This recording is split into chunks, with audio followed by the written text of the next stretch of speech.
Well, I guess I promised it, so I will be talking today about Project Gray. Well, the canceled Star Wars project, Project Gray. As I stated before in my first video about these topics, it takes place during the New Sith Empire era. Well, the Old Republic as many know it, where the Sith Empire had returned to the galaxy after being gone for, I believe they say it was 100 years or so. But it's a time in the galaxy that is quite tumultuous, where Jedi, Sith, Republic, Sith Empire, large scale battles going on many planets. Even Alderaan was a battlefield, something that we had not actually seen before this era was talked about, as Alderaan was just remembered as the planet that got blown up in A New Hope. But I am kind of getting off topic.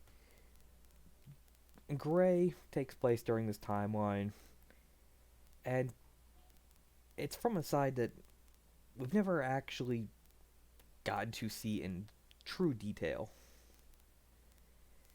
It is about a group of ex Jedi who left the Council, left Jedi Order and the Jedi Council, believing that the Jedi were becoming too corrupt, too political for them to truly live with the Force. They were becoming what they claim is they were essentially becoming the Sith, but for the light side. So they set out to be Jedi who would learn both sides of the Force, but still fight for true balance, where they would not let evil outweigh the good of the galaxy. So they set out and they created their own order they simply labeled as the Grey Order. Throughout the first few episodes, we would see this order grow as more Jedi would see problems with the Council and join this Order of the Greys. But they would also end up having to take in some Sith who left the Sith Empire, as they would see Sith would also become disillusioned with the Sith Empire, seeing all the infighting, the corruption that eventually did lead to its downfall.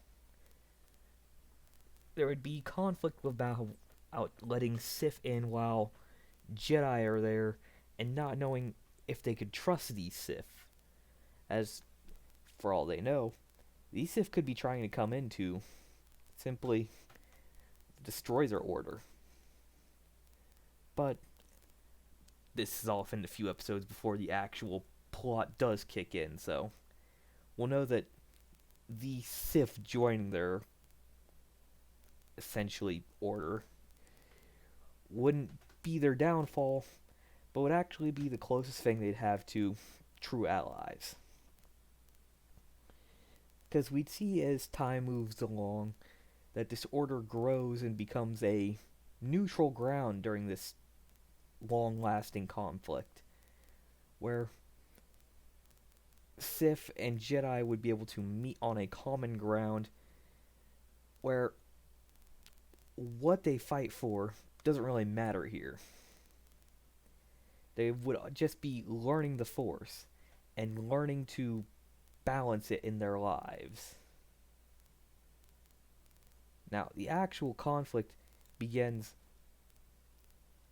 during a time in which their main master or main character had been out on a mission, dragged away by, here it says, an old ally who was there to warn him about the possibility of a coming attack by the supposed Sith Empire. He would thank his friend and head back to his temple.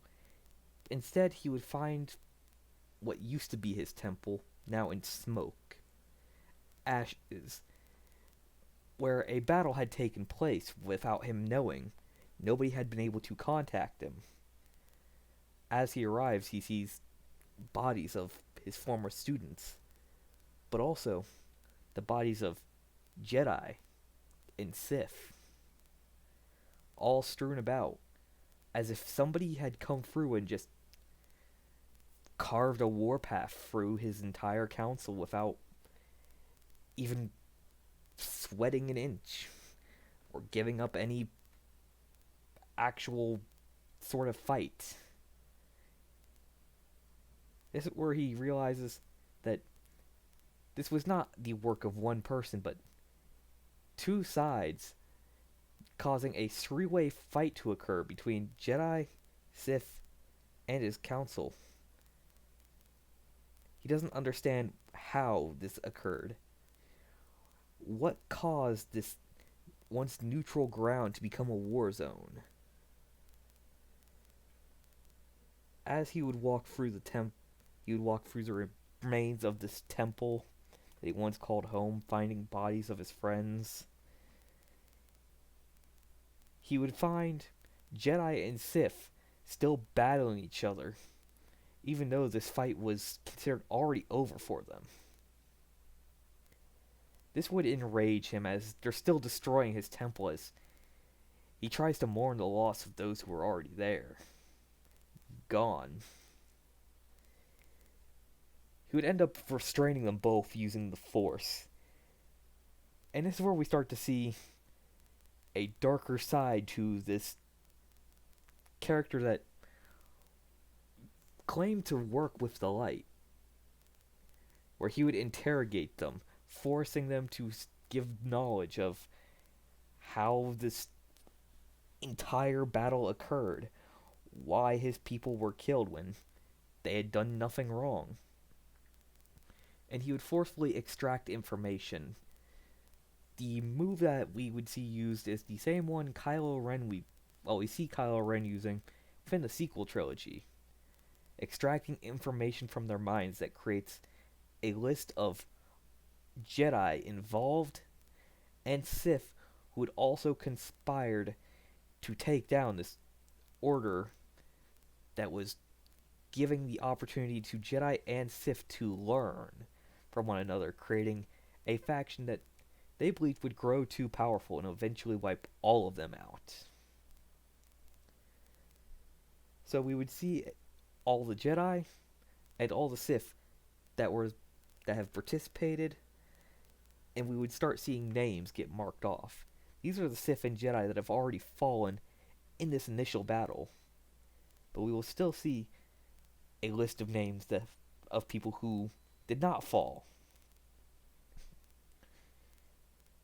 And these characters would be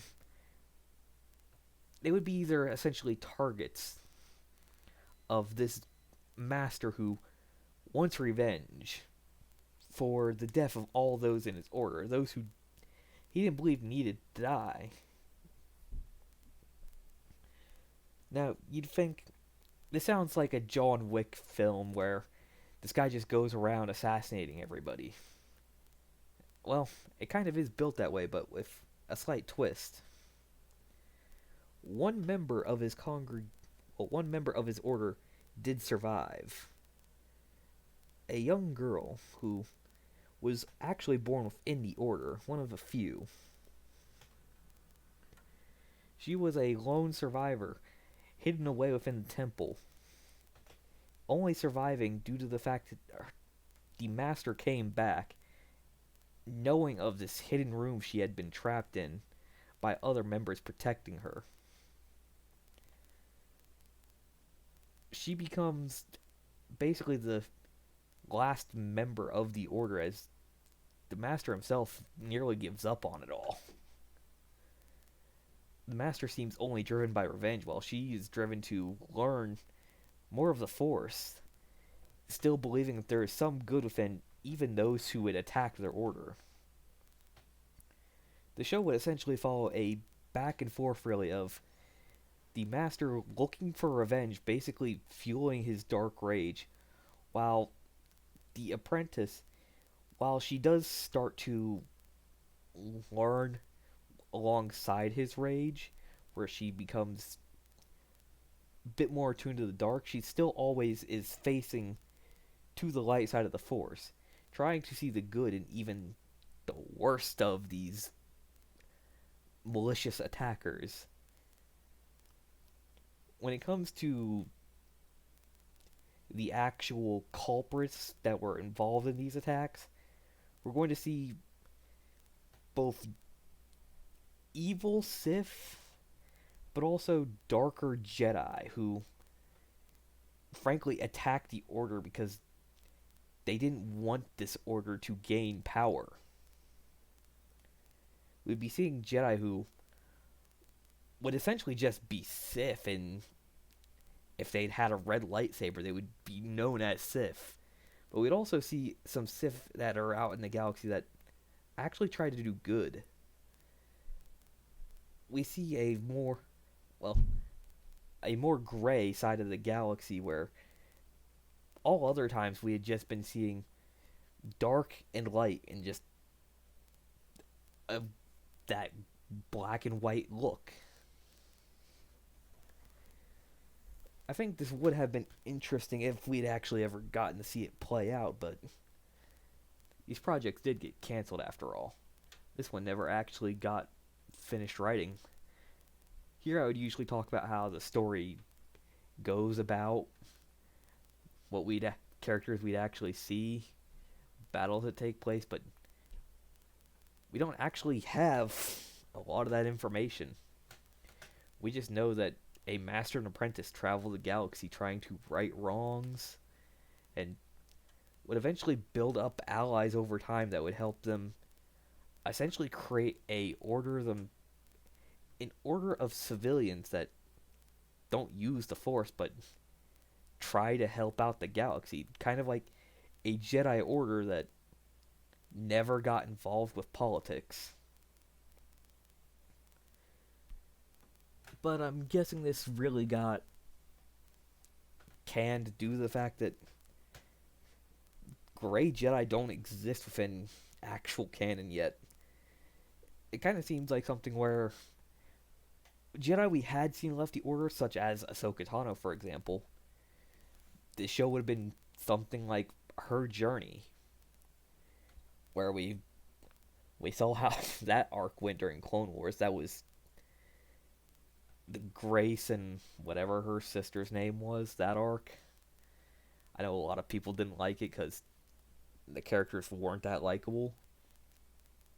But I feel with this show, it could have easily been that kind of show where you could start to enjoy these characters and probably start to relate to their struggles in some way. Seeing how one person wants to see the light in everybody while another one is lost in his path for revenge. And eventually we'd see them both kind of start to see each other's ways, where he starts to see the light in some people, and where she starts to tell that there is a darkness in some that just can't be saved. Now, I if I actually had the documents here, I would tell you how the show was actually supposed to end, but we really don't. For all we know, they both just die, but based on the fact these other projects exist and kind of build from this, they don't die, but they don't really grow to the order that it once was. Like, there are two left, and there are no Grey Jedi running around during the Clone Wars or any of the films. So, I guess with what we know and what could have been made, it kind of reminds me of old samurai films, how we'd always see the master die and the student go out to avenge him by taking down those who were involved in his death. But this is more the reverse, where the student dies and the master and, I guess, another student go on a course of revenge to bring those who killed his students to justice. But like I said, there's not much on this. I'm trying to stretch this out for as long as possible because I want to talk about this subject because it's interesting, but I don't have the details. Like I said, this was never really finished. Hell, it doesn't even have a full name. It's just Project Gray. So, this is really all I've got for this episode of this. The next series we will be talking about, though, is Blood of the Republic, which has a lot more, and I think you will really enjoy. So stick around for the next episode.